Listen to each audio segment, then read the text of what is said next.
Sr. Go by Bo Business 804. From Richmond, Virginia. Been here my whole life, especially South Side.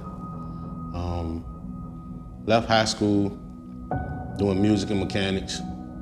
Been doing that for 10 years and got into trucking.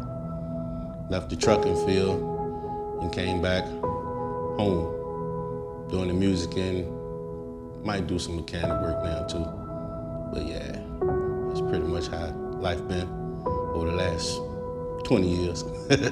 My music now is strictly for the kids, to show them, to help them, because as right now in the market, I know what it was like being 20, 18, not a lot of money, but all the talent and passion in the world. So when I created Stay Better Productions, it was to give the kids a platform to do their thing. You know what I'm saying? Same thing with open mic platforms and other genres that I'm creating is each one teach one for the youth. So, yeah. Whoa, okay. Well, for a while, I just found out from my primary care doctor that I had high blood pressure. I didn't understand I had high blood pressure until I was 32, I think. Got my CDL, taking physicals on the daily. And every time I would go, they would say, "Whoa, Mr. Minix, your blood pressure's up. Whoa, Mr. Minix, your blood pressure's up." So probably by the fourth year, which was my fourth physical, they said I need to go see a primary care. So when I go do that, she let me know my blood pressure was elevated, and they took my lab work and sent it off to the kidney specialist. This was diagnosed me with, actually, hold on, I want to say this exactly correctly what it's called. Chronic kidney failure, stage uncontrolled blood pressure. That's what it was called. Chronic kidney failure, uncontrolled blood pressure is what caused it. So after that was done, I went to the kidney specialist, and that's when they told me my stage, let me know about dialysis, in-home dialysis, and I'm sitting here like, what the hell? You know, you can't do this, can't do that. I was put on lift restriction for a while. The hurting part was taking my, what's the paper called? Shoot. Taking my restriction sheet to my job, and they telling me that they can't accommodate me from my new restrictions, which was I couldn't lift over 25 pounds. I couldn't stand for over a certain amount of time. I had to rest. All accommodations that my job you needed to do the job. So at that point, it was disability. And from that point, my life changed.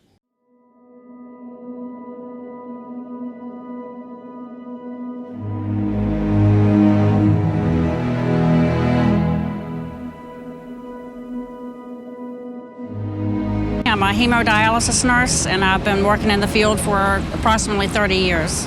Hemodialysis is when a person's kidneys stop functioning, and you need that in order to sustain life. When the patients get there, we access their fistulas or grafts in their arms with 2 needles, and we hook them up to the machine, and they run anywhere from 2 hours and 45 minutes on up to 4.5 hours, depending on the size of the patient and how well their blood is cleaned. We check their labs monthly to see how they're doing. Yeah, so I think a lot of young people, especially brown skin and black skin, they do not seek out health care. There's been a huge mistrust that leads back to the Tuskegee Airmen.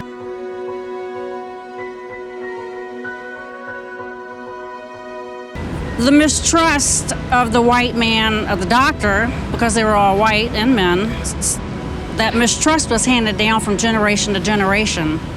So that's my belief of why a lot of men and women do not go to the doctor.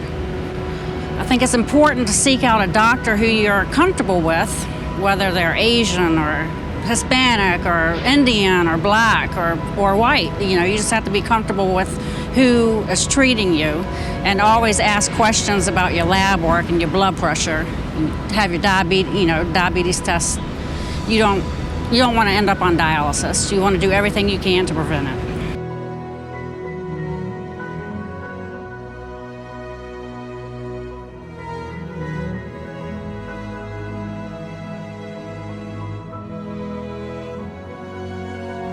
My name V Molly, Vito Quattro. My real name Van Derek Hammer. Here today to talk to y'all. Just be more transparent. A lot of people be saying I don't open up enough, so I guess we're gonna start it now. I just seen the red bird fly back. So yeah, that just let me know we on cue. What's that? I do dialysis due to renal failure or kidney failure, but I found out about my kidney disease probably when I was like 23, maybe 23, 22, in between 22 and 24, some of that range, because I was like working a lot. But to tell you the truth, I really feel like some of it come from just bad eating habits in the past. That, like, my blood pressure had got out of control. But when I first found out about my blood pressure, I got food poisoning, and it was just it was elevated, so they just thought it was from the food poisoning. And then, like, when I went back to my checkup or whatever, it still was like that. So that's when they started, I guess, red flagging me or whatever. And a couple of months later, I was like diagnosed with chronic kidney disease. So, I mean, I ain't really feel no type of way about it. Really how I really found out I was sick, period. I didn't know nothing was going on, honestly. And I one day was at the studio, and like this at one of my partner's house, so I could spend the night if I choose to or whatever. So that was the plan. I spent the night, but just recording late. Then we get to about maybe 1 2 in the morning, just chilling. All my partners, we blowing or whatever, and I had to go use the restroom. And like when I go use the restroom, I was peeing, urinating, whatever you wanna, and a blood clot came out. But I was like, I'm tripping.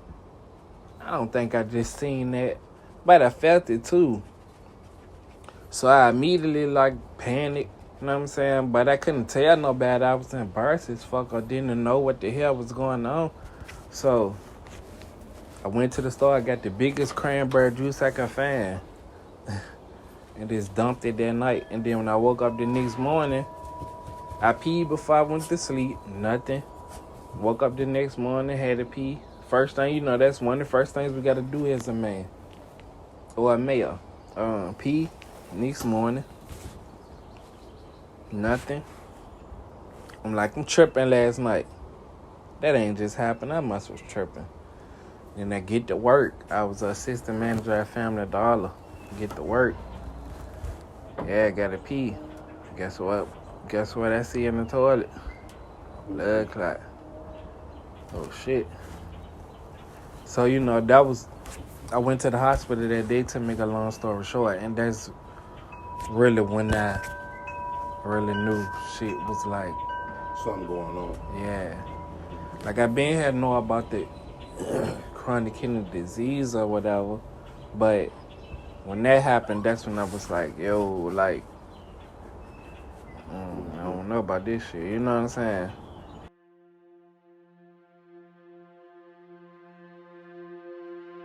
At one point, to be real, you can't even say dialysis to me. Like, I have been in the hospital a couple times from the kidney disease or whatever.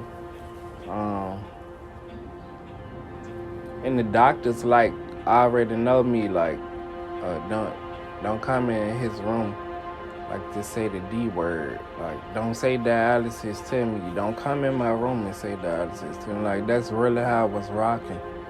Don't even speak it to existence to me.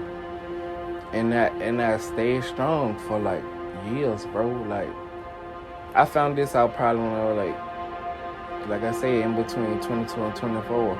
I didn't just start dialysis until March of 2019. And how it's ironic of all this, because I was working at the same hospital that I started dialysis in, which is MCV. That's the same hospital I was born in. But just speaking on MCV, like, I have to do this just for the whole story. Alright, so I was born 2 months premature, so I had to get a colostomy, shit like that. So this has been a struggle. So MCV been new about me and whatever, you know what I'm saying? But so anyway, that was at 3 days old. So that's 7 months and 3 days old that I had to go through that. So this been a journey forever, for real, bro. You know what I'm saying? Alright, to be real, I really like dialysis more when I started in the hospital.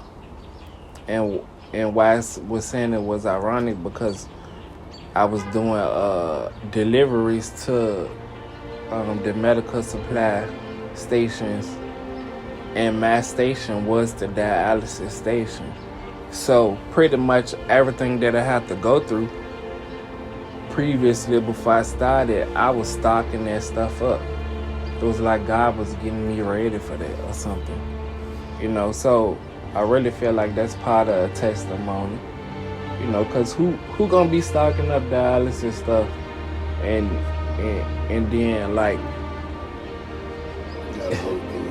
a week later,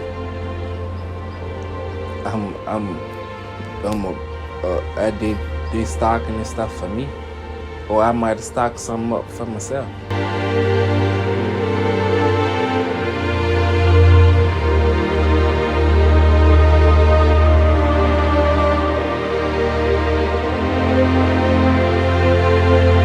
Dustin Dinsmore, was born and raised in Richmond, Virginia. I'm a dialysis tech. Well, the first thing is, with my very first treatment, they just threw me on the machine and didn't say anything, how long I was going to run for, or anything, what the purpose of dialysis was. They just kind of threw me on there, and 4 hours later I was getting off. And I didn't really know anything about that, so I like to make sure my people know, my patients, they know that what actually is going on, like how long they're going to run for their first treatment, why they're running this time, and what dialysis actually does for them. But dialysis is basically just, it filters your blood like your kidneys can't anymore. So it helps leach impurities out of the blood and make sure that there's no toxin buildups or anything. And we check that by blood work every week. We check that just to make sure everything is working properly. And we do have this like a scale we go off of adequacy, and it helps to help us understand that you're getting a proper treatment. Well, the journey really started when I was 8 years old. I got hypertension and kidney stones, and just a lot of like nosebleeds and stuff. And from there, from 8 to 21, I know that's a big stretch, but 8 to 21, I showed very little symptoms, and we didn't know what was going on until one day I just felt tired, and I passed out at work. And I told my mom, I was like, we need to go get checked out. And then what happened was I got gout really bad, and I went and got checked out for the gout, and they said my kidney function was very, very low, like 10% function. And that was the first time I ever heard of like what kidneys actually do. And from there on, the journey started pretty quickly. I got referred to a nephrologist, and within a week from that, I was on dialysis. All right, I didn't choose to have a transplant really on my own. It was a lot of pressure from the doctors and staff around me. I was young, a good case, otherwise pretty good health besides kidney failure. And they tell me it was a better option than staying on dialysis. And at this point, after getting my research and being both on dialysis and the kidney recipient, I would rather be on dialysis. First of all, the medication you take, the immunosuppressive medication, is very, very strong medication. So much so, in fact, that one of the medications I take has paralyzed my stomach.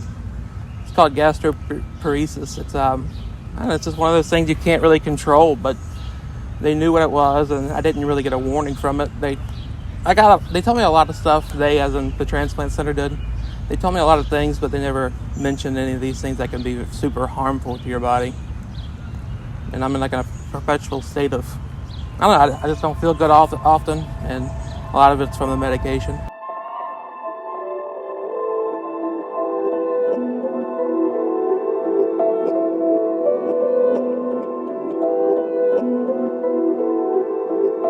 I'm on a water. I do water and tea.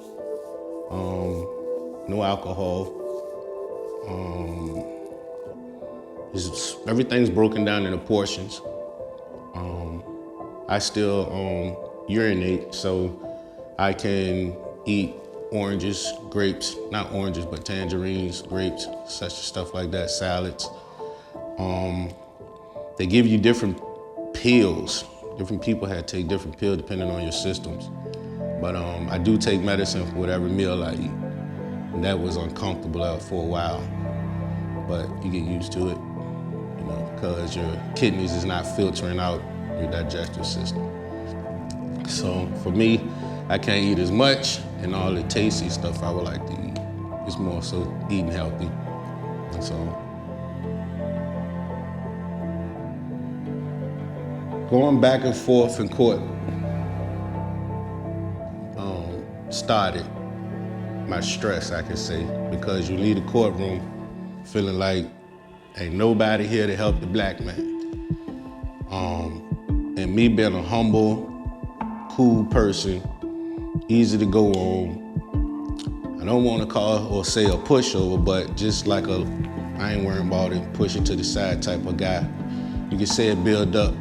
And in that build up came no sleep, several times in custody battles, trying to pick my kids up. Police will come, situation, my kids is looking at me like I want to go, Dad, and the mom is doing what she do to just escalate situations. Several of those, literally being in and out of the court 8 times a year for custody battles, or trying to take the kids from me and me going there. So I'm not giving you my kids. I gotta go to work. I don't have time for this. 6 times a year. Child support, not child support, but custody battle cases like this. Judges knowing my name personally. It was a hassle. That's a lot of stress. And still paying child support, and still doing for your kids on top of it, and still fighting to win your kids is a stressful battle all in itself. And like I said, just take it with a grain of salt. They never ask men, is you okay? Like, I ask all my brothers, I be like, nah, bro, you all right? If you ask your homie right now, you good? He gonna say, yeah. But inside, he not. We men, that's what we do. Now I'm gonna take care of my own. So with that mentality, over time, I guess you could say it just built up. I stayed busy so I can cope with it. I guess not thinking about it, but I'm a dad who don't think about their kids. I'm 40, I'll be 40 this year. And I'm still thinking about my kids that I've been fighting for since I was 2000. My son was born in 2002. 2002 into 2021, and still going through the same battle with the same situation as everybody's story. So all those things is which caused the blood pressure. to stay elevated, which caused the kidneys problems, to cause me to have to be on dialysis. Just hearing those words, kidney disease, I was like, what the hell? You know, I don't know what a person feels like that has cancer or something, but to me, that shit was like, I got what? So, incorporating that into my new life structure, the new struggle of me now is, I like to travel. I can't travel as much, and when I do travel, I have to incorporate the treatment into my travel time. So that makes a little things a little hard, time to time. When I was young, I'm Superman. I ain't think nothing was wrong. I could take on the world. You know that dude with the globe? He hold the globe up and shit? That was me. And like I always plan big plans for my future. Never think this would happen. And I see a lot of friends in their 20s, 30s that go through the same thing, that's passionate about what they do, that try to do this. A lot of us have toxic friends, friends that are in toxic relationships, and you try and help them out. And you can just almost see where their life gonna go if you keep dealing with it. But stress, I can't stress enough, is the #1 cause of blood pressure. And it's just sad for us Black young men, especially coming out of government assisted facilitation, you could say. We stress a lot over just the system itself and being Black. So, I can't stress over the word stress. Stress, blood pressure, and kidneys go super well together, and it's a silent hitter, you know what I'm saying? So, just so they know, just so y'all know that people are born without kidneys, and age don't play a part. Only thing I can say about dialysis is that 2020, dialysis is not old school anymore. So no, you don't get on dialysis and die. That's not the truth. You know what I'm saying? So I had to just narrate that in there, because everybody I talked to, you about to die. And in the beginning part, until I got control of it, I had to really research it for myself to find out that 2020 is they really got their hands on dialysis itself and the system. Because yes, I know of a lot of older people who pass away, but that was on an old system now. So, okay, that's a great question. So treatment is different depending on your center. I can say that. I have other partners who go to different facilitation, and I get treatment here in Richmond, and I also went to the same center in Florida, and the service was different. But my center, when I first got stuck the first day, the nurses were very educational. They walk you through it. This was my experience. My friend's first experience wasn't the same one. They coached me. I asked a lot of questions, you know what I'm saying? So I was like, what are you doing? What is that for? What is this for? Is this gonna hurt? Why do you do this? Da, da, da, da, da. And they were very calm. Mr. Minix, this is this. And for some reason, I was blessed, because I haven't met a nurse yet who comes to you and that educates you as she do her job. The first nurses that I had, the first set of nurses educated me as they did their dialysis treatment to me. That's why I'm knowledgeable of the machine, what it does, and how it operates.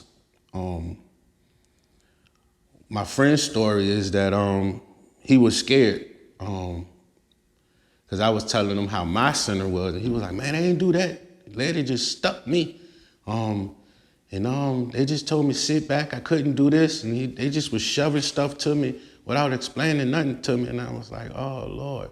So it made me appreciate the education I was getting, so I can, you know what I'm saying, share. That's why I shared that piece. But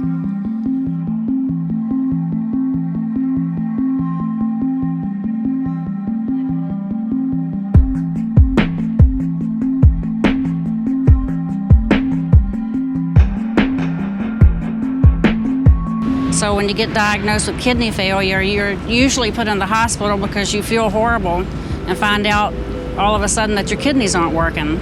So a catheter has to be placed and it goes into your heart. They have 2 lumens that hang out, and that's what we hook you up to the machine with, until we can get an access placed in your arm, a fistula or a graft. And then once that's matured and healed, we access that for the blood flow, and then the catheter's removed, and that's what they use for their dialysis treatment, as a fistula or a graft. The length of time is determined by the physician. The patients are on a special diet. They can't eat bananas, orange juice, oranges, anything high in potassium. They're usually instructed to eat foods high in protein. And basically just try and stay healthy until you can get a transplant. Hypertension is a big one. You could walk around for months with high blood pressure and not even know it. You could go for a test somewhere, or even sitting in CVS checking your blood pressure, and you're like, oh, that's really high. I better go have it checked out. You never know it. You could have headaches for a while. That's a side effect of high blood pressure. That's why it's important for people to go to their checkups and for their yearly exams and have your blood pressure checked. Stay healthy, keep your weight down. You don't want to be at risk for diabetes. Once you have high blood pressure, it usually comes high cholesterol. And then one thing just starts the ball rolling, and next thing you know, you have your labs checked again, and then you find out your kidneys are failing. And that could take, if you're having a good nephrologist, they can coach you along and tell you what you should be eating, what medications you should be taking to protect your kidneys. There's blood pressure medication out there that can actually do harm to your kidneys. So it's important that if you ever are diagnosed with hypertension, you should seek out a nephrologist, not just a primary care doctor. They will order all of your medications for you and tell you what you should and shouldn't be taking to help you not go on dialysis.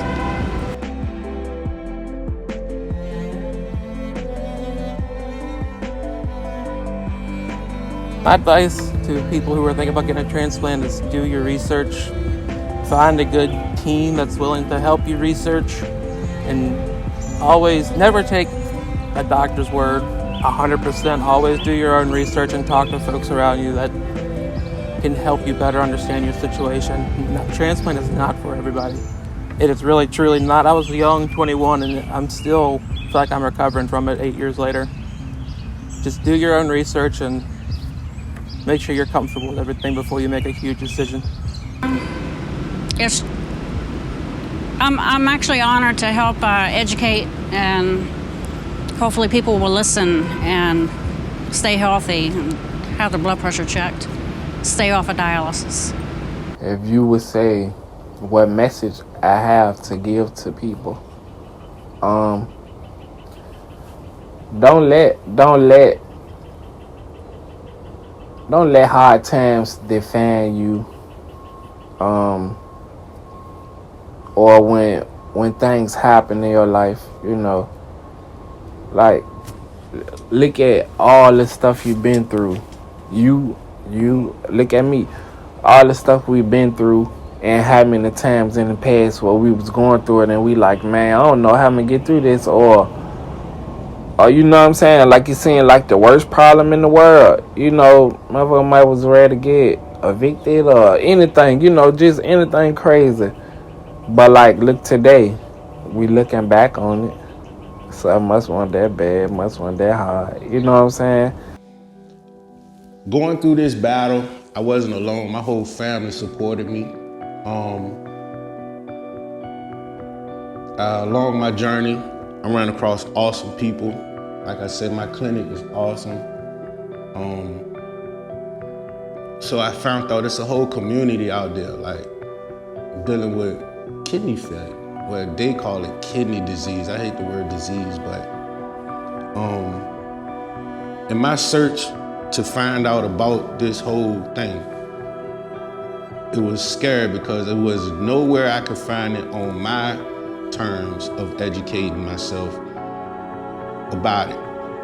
Words I didn't understand, systems I didn't know about, and nowhere to go, no direction.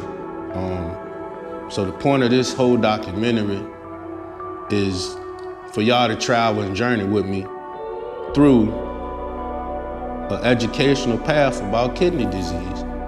So for future terms, the kids got somewhere to go, because this problem always gonna be here. I just found out people get born without kidneys, so they put on dialysis from jump. So probably have a GoFundMe coming soon, YouTube channel coming soon. Might even have a name for it coming soon. But we gotta do something about it, and I'm here to start the process.